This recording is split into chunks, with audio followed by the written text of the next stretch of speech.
Hi hello నమస్తే welcome to our channel. ఈ రోజు ప్రస్తుతం మనతో పాటు numerologist, happiness coach, money power expert Harni Vinukonda గారు ఉన్నారు. వారితో మాట్లాడేద్దాం. నమస్తే మ్యామ్. నమస్తే. మ్యామ్, చాలా మందికి చాలా కోరికలు ఉంటాయి. మరి మన కోరికలు నెరవేరాలి అనేసనంటే మనలో ఉన్న నెగిటివ్ థాట్స్ని తీసేసి పక్కన పెట్టేసి మనం ముందుకు వెళ్ళాలి, మన కోరికను సాధించుకోవాలి అనేసనంటే, బిలీఫ్ సిస్టమ్ని పెంచుకోవాలి అనేసనంటే అసలు ఏం చేయాలంటారు? మనం ఏదైనా సరే నమ్మకమే పునాది అంటాం. అవును. ఏది చేయాలన్నా కూడా మన లోపల ఏవైతే కోరికలు ఉన్నాయో నెరవేరాలి చేయాలంటే ఈ కాన్సెప్ట్‌లో కావాల్సింది బిలీఫ్. హ్మ్. కానీ మనం ఏం చేస్తామంటే మనకు కోరిక ఏదున్నా కూడా ఇల్లొస్తది, కారొస్తది, జాబొస్తది, మనం అనుకున్న సంతోషం వస్తది, అనుకున్నంత డబ్బొస్తది అంటే ఎవరు నమ్మలేం. హ్మ్. ఎందుకంటే మనకు మనం పరిమితులు పెట్టుకున్నాం. ఇది రాదు అంటే ఈజీగా నమ్ముతాం. చాలా ఓకే. కష్టం అంటే నమ్ముతాం. ఇది సంపాదించడం చేయడం చాలా ఈజీ అంటే మనకున్న అంటే చిన్నప్పటి నుంచి మనం పెరిగిన వాతావరణం కావచ్చు, మన చుట్టుపక్కల వ్యక్తులు కావచ్చు, మనం ఉన్న అసోసియేషన్ కావచ్చు, ఏదైనా సరే ఏంటంటే మనం చూసి విని పెరిగాం కాబట్టి అవన్నీ మన మీద ప్రభావం చూపిస్తాయి. హ్మ్. నువ్వు భగవంతుడివి, నీ లోపల అనంతమైన శక్తి ఉంది. ఆ లోపల బయట ఏదైతే ఉందో నీలోను అదే ఉంది. నువ్వు అనుకున్నది ప్రతిదైనా సరే పొందగలవు, చేయగలవు అంటే మనల్ని మనం నమ్మలేం. హ్మ్. పక్కవాడిని నమ్మినంతగా మనల్ని మనం నమ్మలేం. ఓకే. అంతే గదా! అవును. ఎవరన్నా వచ్చి నువ్వు చాలా గొప్పవాడివని పక్కవాడిని అంటాం గానీ, నువ్వు చాలా గొప్పవాడివంటే మనం రిసీవ్ చేసుకోలేం. యాక్సెప్టెన్సీ లేదు. అవును. రిసీవింగ్ మోడ్ ఉండదు. హ్మ్. అవునా కాదా? అవును. మరి అలాంటప్పుడు ఎంతసేపు ఎవరైనా మనకు ప్రేరణ ఇస్తారు? హ్మ్. ఇప్పుడు చాలా మందికి నేను చాలా చోట్లకి క్లాసెస్‌కి వెళ్ళా. ఎందుకు? కొన్ని సందర్భాలలో అనుకోకుండా ఏ మనిషి అయినా కూడా ప్రతి లైఫ్‌లో ఒక మనిషి ఒక దగ్గర స్ట్రక్ అయిపోతాడు. అది దాటి ముందుకెళ్ళాలి అంటే ముందు చాలా ఆపర్చునిటీస్ ఉంటాయి. చెయ్యాలనుకుంటారు. కానీ నెగెటివ్ మైండ్ సెట్. అంటే ఏది నా వల్ల కాదేమో, నేను చేయలేనేమో, నా వల్ల అవ్వదేమో, నాకు ఈ పొటెన్షియల్ లేదు, నాకు సపోర్ట్ లేదేమో, నా వ ఇన్ని తెలియని ఒక అభద్రతా భావంతోటి మనం ఎవరో సపోర్ట్ చేస్తారు, ఎవరో హెల్ప్ చేస్తారనుకుని మనం చాలా క్లాసెస్‌కెళ్తాం. హ్మ్. అలా మనం తెలియకుండా దాదాపు ఎన్నో లక్షలు ఖర్చు పెట్టాం. హ్మ్. కానీ ఎక్కడా కూడా ఏది దొరకదు. నాలెడ్జ్ ఒస్తది. కానీ హ్మ్. ఎవరు పట్టుకొని నడిపించరు. ఓకే. దాన్ని ఎవరు పట్టుకోవాలి? ఎవరు చెయ్యాలి? మనమే పట్టుకోవాలి. మనమే చేయాలి. ఎవరైనా కూడా సక్సెస్ అయ్యే పీపుల్‌ని మాత్రం పట్టుకుంటాం. హ్మ్. ఎందుకు వాళ్ళ టైము, మనీ, ఎనర్జీ అనేది మనం వృధా కాకూడదంటే, ఇప్పుడు నీకు ఇంట్రెస్ట్ లేదు. నిన్ను పట్టుకొని ఎళ్ళాలంటే నేనెలా లాక్కెళ్ళగలుగుతా? నీకు ఇంట్రెస్ట్ ఉంటే ఎంత దూరమైనా లాక్కెళ్తా. ఓకే. ఇప్పుడు మన దగ్గర 100 మందొస్తే ఆటోమేటిక్‌గా 5 మెంబర్స్, 10 మెంబర్స్ ఆటోమేటిక్‌గా ఇంట్రెస్ట్ ఉన్న పీపుల్ ఒస్తారు. దాని ఎన్ని కష్టాలు, బాధలున్నా కూడా పక్కన పెట్టేసి హ్మ్. ఆటోమేటిక్‌గా ముందుకెళ్ళగలుగుతారు. హ్మ్. కానీ 90% పీపుల్ ఏమైపోతారు? కావాల్సింది సక్సెసు, జాబు, రిలేషను, హెల్తు. కానీ ఈ చుట్టుపక్కల ఉన్న వాతావరణం కావచ్చు, మన లోపల ఉన్న నెగెటివ్ మైండ్ సెట్ కావచ్చు, మన చుట్టూ ఉన్న ప్రభావాల వల్ల ఎంతసేపు లో ఎనర్జీకెళ్ళిపోతాం. హ్మ్. ఆ లో ఎనర్జీలో ఉండిపోయి మనం ఏంటంటే ఎంత చేసినా ముందుకెళ్ళలేకపోతాం. ఏం చేసినా ముందుకెళ్ళిపోతాం. హ్మ్. అప్పుడు ఫస్ట్ మనతో మనం కనెక్ట్ అయ్యి, అసలు మనం ఎక్కడ ఆలోచన చేస్తున్నాము? ఏం చేస్తున్నాము? మన ఆలోచన ఎలా ఉంది? ఏ విషయంలో భయపడుతున్నాము? హ్మ్. ఎందుకు భయపడుతున్నాము? ఓకే. అసలు ఇదేంటి? అనేది మనం థాట్‌ని విశ్లేషణ చేసుకోవాలి. ఓకే. ఆ థాట్‌ని పట్టుకోవాలి. 60,000 థాట్‌ల్లో మనం ఏ థాట్‌ని పట్టుకుంటాం? ఇప్పుడు నేనే ఏ మనిషి అయినా కూడా ఇప్పుడు నాకు ఇది కావాలి, వంట చేయాలని వంట చేసే దాంట్లో 100 రకాల నెగెటివ్ ఆలోచనలొస్తాయి. హ్మ్. ఒక జాబ్‌కెళ్ళే ప్రాసెస్‌లో, ఒక డ్రైవింగ్ చేసే ప్రాసెస్‌లో 100 ఆలోచనలొస్తాయి. హ్మ్. వస్తాయా? రావా? వస్తాయి. ఆ వచ్చినప్పుడు ఆ థాట్ మనకి నీడుందా లేదా? చాలామంది ఏమనుకుంటారంటే నెగెటివ్ థాట్స్ రాకూడదు, చేయకూడదు. ఈ నెగెటివ్ థాట్ వస్తే మనకి ఏదో ఒకటి ఇదైపోతది. మనం పాజిటివ్‌గానే ఉండాలని చెప్పి అట్లా బలవంతంగా అణచివేసుకుంటూ ఉంటారు. కాదు. హ్మ్. నెగెటివ్ వస్తున్నా, పాజిటివ్ వస్తున్నా ఆ థాట్స్‌ని ఫస్ట్ అబ్జర్వ్ చేయాలి. హ్మ్. ఏ థాట్ వస్తుందో రానివ్వండి. ఓకే. ఆ థాట్ వచ్చినప్పుడు ఆ థాట్‌ని పట్టుకొని ఆహా! ఓకే. ఇది నాకు అవసరం ఉంటే తీసుకోండి. అవసరం లేకపోతే ఓకే. దానిలో నుంచి విడుదల కావాలి. అప్పుడు దానికి ఒక చిన్న సింపుల్ అఫర్మేషన్ టెక్నిక్ పెట్టేసుకొని, హ్మ్. మనం పొద్దున్నుంచి సాయంత్రం ఒక అఫర్మేషన్ చేయాలి. అవును. ఎలా అంటే అంటే దీనికి కూడా అఫర్మేషన్ ఉంటుందంటారా? దేనికైనా సరే మన థాట్ సెట్ చేయాల్సిందే. ఓకే. అంటే మనకి ఏదైనా సరే థాట్ ప్రకారమే జరుగుద్దిగా. అది హ్మ్. పాజిటివ్ అయినా, నెగెటివ్ అయినా అవుతది. మన ఓకే. లోపల ఉంది క్లియర్ చేయాలంటే ఏంటి? పదే, పదే, పదే, పదే మనకేం కావాలో అది చాంటింగ్ చేయాలి. ఓకే. ఇప్పుడు 10% పీపుల్ గురించి నేను మాట్లాడను. ఎందుకంటే వాళ్ళు ఎక్కడున్నా సక్సెస్ అవుతారు.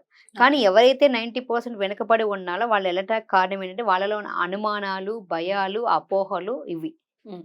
ఇది ఎలా ఉంటదంటే, మనం ఎంత నమ్మినా కూడా, చేసినా కూడా ఇక్కడ ఒక స్టోరీ చెప్పి అబ్జర్వేషన్ చెప్తా మీకు. ఓకే. ఒక బాటసారి అడవిలో నడుచుకుంటా వెళ్తా ఉంటాడు, చేస్తా ఉంటాడు. నడుచుకుంటా వెళ్తున్నప్పుడు, చేస్తున్నప్పుడు ఏమవుద్దంటే, తనకి బాగా ఎండ, దాహం అట్లా ఏస్తా ఉంటది.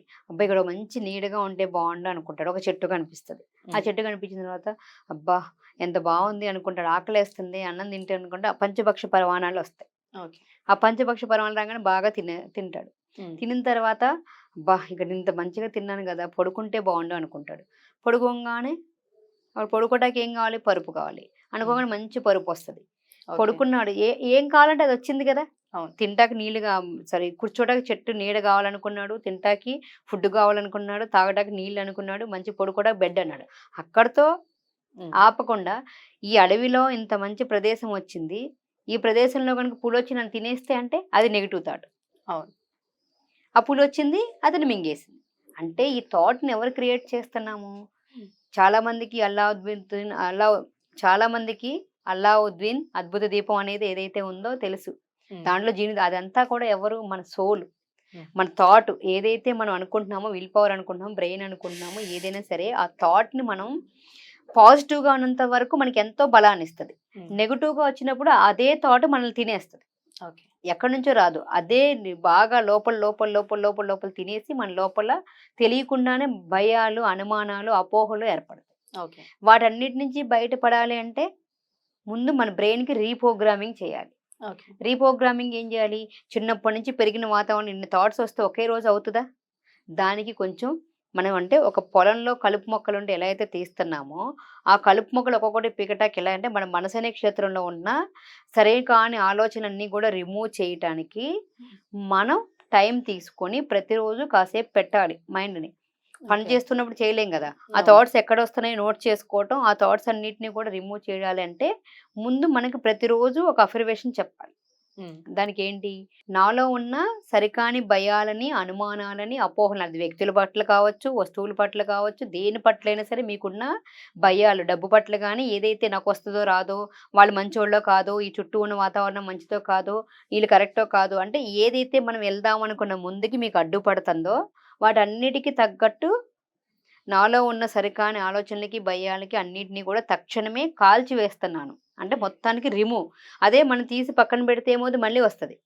అవును. ఫోల్డ్ చేస్తే మళ్ళీ వస్తది. హ్మ్. కానీ కాల్చేస్తే మళ్ళీ తీసుకురాగలమా? కాల్చేస్తే తిరిగి తీసుకురాలేం గదా! అవును. అందుకని కాల్చివేస్తున్నాను. దాని ప్లేస్‌లో ఇప్పుడు ఎంప్టీ అయిపోయింది. ఆ ఎంప్టీ అయిన ప్లేస్‌లో మళ్ళీ ఇక ఏం కావాలో ఎయ్యాలి గదా! హ్మ్. అక్కడ పొలంలో మొక్కలు పీకేసాం. ఆ అవును. పీకేసిన దగ్గర మళ్ళీ ఇత్తనాలు ఏం కావాలో పెట్టకపోతే మళ్ళీ కలుపు మొక్కలొచ్చేస్తాయి. హ్మ్. ఎక్కువొస్తాయి ఇంకా. హ్మ్. పీకిన కొద్దీ ఎక్కువ పెరిగిపోతాయి. అవును. అందుకని ఆ ప్లేస్‌లో ఏం కావాలి? మనం ఎలాంటి సిట్యుయేషన్‌లో అయినా పాజిటివ్ మైండ్ సెట్ తోటి పాజిటివ్‌గా ఉంటూ, మంచి ఆలోచనలు చేస్తూ మనం అనుకున్న కోరికను నెరవేర్చుకోవాలి. హ్మ్. దానికి ఈ విధంగా రాసుకోవాలి. నాలో ఉన్న సరికాని ఆలోచనల్ని, భయాల్ని, అనుమానాన్ని అన్నింటిని తక్షణమే కాల్చివేస్తూ, ఎల్లప్పుడూ నేను పాజిటివ్ పీపుల్‌తో, పాజిటివ్ మైండ్ సెట్‌తో ఆల్‌వేస్ పాజిటివ్‌గా ఉంటున్నాను. ఓకే. అంటే నా చుట్టుపక్కల వారిని గాని, మనీ పట్ల గాని ఎప్పుడూ కూడా పాజిటివ్‌గా ఆలోచన చేస్తున్నాను అని అర్థం అనమాట. ఓకే. ఇది పదే పదే మనం ప్రతిరోజు చేస్తాం. దీనికి ఒక టెక్నిక్ చెప్తాను. మనలో గనక ఓకే. చాలా అనుమానాలు, భయాలు ఉన్నాయి. అఫర్మేషన్ చేస్తున్నాం గదా! ఇక్కడ ప్రతి మనిషికి ఒక థాటు 1 అవర్‌కి ఆటోమేటిక్‌గా చేంజ్ అయిపోతది. అందుకే 50 మినిట్స్ తర్వాత మనకి ఆటోమేటిక్‌గా చూడండి, ఇప్పుడు మంచి మూడ్‌లో ఉంటాం. పాజిటివ్ ఒక 1 అవర్ ఆటోమేటిక్‌గా నడుస్తది. తర్వాత తెలియకుండానే వేరే థాట్ వచ్చేస్తే రాదా? అవును. అలా మనకు తెలియకుండా 24 గంటలు మనకుంటది. 24 గంటలు ఏమవుతది? ఏదైనా ఒక పొద్దున్న లెగంగానే ఒక మంచి సీడేస్తే ఆటోమేటిక్‌గా మంచిగుంటది. చెడేస్తే చెడుగా అంటే బాధలు, కష్టాల గురించి ఆలోచిస్తే ఆ డే మొత్తం అలాగే ఉంటది. హ్మ్. అందుకని మనకు కావాల్సిందేంటి? ఏదన్నా ఒక హెల్త్ కావాలన్నా, రిలేషన్ కావాలన్నా, మనకి డబ్బు కావాలన్నా, కెరియర్‌లో ముందుకెళ్ళాలన్నా, చేయాలన్నా ముందు ఈ భయము అనే దాన్ని ముందు కుక్కట వేళ్ళతోటి పెకలించేయాలి. ఆ పెకలించేయాలి అనుమానాలు, భయాలు, అపోహలు తీయాలంటే మన బ్రెయిన్‌కి బాగా నేను పాజిటివ్‌గా ఉన్నాను అని చెప్పి పాజిటివ్ ఫీడ్‌నెస్ రీప్రోగ్రామింగ్ చేయాలి. దానికి ఓకే. చేయాలంటే 1 అవర్‌కి ఇదే అఫర్మేషన్‌ని హ్మ్. మీ అలారంలో మీ ఓకే. ఓన్ వాయిస్‌లో రికార్డ్ చేసుకోండి. ఇది మీకు కావాల్సిన ఏ కోరికైనా చేసుకోవచ్చు ఈ టెక్నిక్. ఓకే. అంటే మీరు అనుకున్న ఏదైనా ఒక కోరికని హ్మ్. దానికి సెంటెన్స్‌ని అఫర్మేషన్ ఫార్మ్‌లో రాసి ఓకే. దాన్ని మీ ఓన్ వాయిస్‌తో రికార్డ్ చేయండి. హ్మ్. రికార్డ్ చేసి దీన్ని 1 అవర్‌కి అలారం సెట్ చేయండి. ఎందుకంటే 1 అవర్‌కి మన థాట్ మారిపోతది. హ్మ్. తెలియకుండానే మళ్ళీ ఇంకో థాట్ వచ్చేస్తది. అందుకని ఒకటే దాని మీద ఫోకస్ అనేది చాలా ఇంపార్టెంట్. మనం దేంట్లో ఉన్నామో దాంట్లో నుంచి బయటపడాలంటే మన ఫోకస్ చాలా ఇంపార్టెంట్. హ్మ్. ఆ థాట్‌ని మనం రికార్డ్ చేసి 1 అవర్‌కి, 1 అవర్‌కి ఆ వాయిస్ అంటే మనం పాట పెట్టుకుంటాం గదా! అవును. అలారం పెట్టుకున్నప్పుడు. హ్మ్. దాన్ని అలారం సెట్ చేసుకోండి. సెట్ చేసుకొని అలారం మోగంగానే మళ్ళీ ఇమ్మీడియేట్‌గా అదే ఇంటారు మీరు. అవును. నేను నాలో ఉన్న సరికాని ఆలోచనల్ని, భయాలు అన్నిటిని కూడా తక్షణమే కాల్చివేస్తున్నాను. నేను ఎల్లప్పుడూ కూడా పాజిటివ్ మైండ్ సెట్ తోటి, పాజిటివ్ ఆలోచనలతోటి ఉంటున్నాను. నా చుట్టూ ఉన్న పరిసరాలు అని చెప్పి మళ్ళీ అనుకోవటం, హ్మ్. మళ్ళీ ఇచ్చేయటం. ఓకే. ఇప్పుడు దానికి మనం వాటర్ తాగుతూ కూడా తీసుకోవచ్చు. వాటర్ టెక్నిక్‌లో చెప్పినప్పుడు మీకు అది ఓకే. డీటెయిల్‌గా చెప్తాను. మనం ఓకే. టెక్నిక్స్ మాట్లాడుకుందాం అనుకున్నాం గదా! టెక్నిక్స్ చెప్పినప్పుడు ఈ టెక్నిక్స్ ఎలా ఉపయోగించాలి? వాటర్ టెక్నిక్కు, మిర్రర్ టెక్నిక్ అండి. ఇవన్నీ ఒక్కొక్క టెక్నిక్ గురించి డీటెయిల్డ్‌గా మనం చెప్పుకుందాం. ఓకే. ఇది చేయటం వల్ల ఏమవుద్దో తెలుసా? మనం ఏ కోరిక నెరవేరాలన్నా దీన్ని ఈజీగా ఎళ్ళిపోతాం ఓకే. ముందుకి. అప్పుడు నేను ఒకప్పుడు డిప్రెషన్‌లో ఉన్నప్పుడు, బాగా భయము ఇలా ఉన్నప్పుడు, నేను దాన్ని బాగా పట్టుకుంటే నాలో ఉన్నది ఏంటంటే అనుమానాలు, భయాలే. హ్మ్. దీనికి 21 డేస్ ఈ విధంగా సెట్ చేశాను. వితిన్ 21 డేస్ అయ్యేసరికి నాలో ఉన్న ఆలోచన విధానం మారిపోయింది. ఓకే. అంటే మన థాట్‌ని ఎప్పటికప్పుడు రీఫిల్ చేస్తున్నాం. అంటే హుహు. నెగెటివ్‌ని తీసేసి మళ్ళీ రీప్రోగ్రామింగ్ చేసి దాన్ని ఆటోమేటిక్‌గా మైండ్ సెట్‌లో తీసుకొస్తున్నాం. ఎప్పుడైనా సరే మనం ఒకటి చెప్పాలి, చేయాలంటే ముందు మనం దాన్ని ఆచరించినప్పుడు ఇంకా బాగా చెప్పగలుగుతాం. అందుకే అవును. ఏ టెక్నిక్ అయినా కూడా నేను ఏదైతే చేస్తానో దాని ద్వారా ఇంప్లిమెంట్ చేసి ఇక్కడంతా కూడా ఒకటే. హ్మ్. బట్ మనం చేయాల్సింది ఇంప్లిమెంటేషన్. అంటే చాలా మందికి అన్నీ తెలిసినయే. చేయటానికి బద్ధకం, ఆచరణలో పెట్టటానికి అలసత్వం. ఈ 2 వదిలేసి మనం ఆటోమేటిక్‌గా ఎప్పుడైతే ఇంప్లిమెంటేషన్ ఆచరించడానికి ముందుకెళ్తామో, మనం అనుకున్న ఏ పనైనా ఈజీగా సక్సెస్ అవుతాం. Okay ma'am. అసలు మన బిలీవ్ సిస్టమ్‌ని ఎలా పెంచుకోవాలి అనేసి చాలా బాగా చెప్పారు ma'am. Thank you so much. Thank you.